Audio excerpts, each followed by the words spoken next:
আসসালামু আলাইকুম গাইস, আপনারা কেমন আছেন? আশা করি ভালো আছেন। তো আজকে আমি দেখাবো চাউল ভাজার রেসিপি।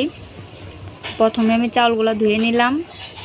দেখেন চাউলগুলো কত সুন্দর হয়েছে। তো এখন আমি এর সাথে লবণ অ্যাড করব। লবণটা ভালো করে মাখিয়ে নেব, কেননা লবণটা ভালো করে মিশাইতে হবে। আর এর সাথে আমি তেলও অ্যাড করব। এই যে তেলটা অ্যাড করলাম, কেননা তেলটা দিলে ভালো সুন্দর হয় চাউল ভাজাটা।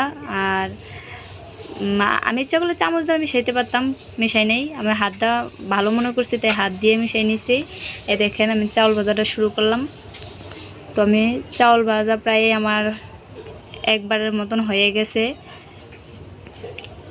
তো চাউল ভাজাটা দেখেন কত সুন্দর হয়েছে।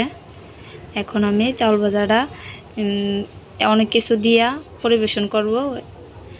এই দেখেন দিলাম একটা চানাচুর, রুচি চানাচুর একটা দিলাম, আর বারবিকিউ চানাচুর, আর দুইটা ডাল ভাজা। তো সাথে দিলাম কাঁচামরিচ, পেঁয়াজ, আর আমি সরিষার তেল অ্যাড করব।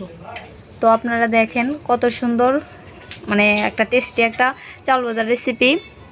তো আশা করি আপনারা বাসায় ট্রাই করবেন, আর আমার চ্যানেলটা সাবস্ক্রাইব করবেন, ফলো করবেন, কেননা ভালো ভালো রেসিপি দেখতে চাইলে আমার চ্যানেলটা সাবস্ক্রাইব করবেন প্লিজ। দেখেন আমি হাত দিয়ে মাখিয়ে নিতেছি। ভালো পেস্টটা ভালো করেই করতে হবে, তাই আমি হাত দিয়ে সব কিছু অ্যাড করতেছি। আপনারা বাসায় ট্রাই করবেন। বিকালের জন্যে দারুণ একটা চাল ভাজার রেসিপি। বাসায় ট্রাই করলে অবশ্য আশা করি সবাই ভালো লাগবে। দেখেন কত সুন্দর কালার চলে আসছে।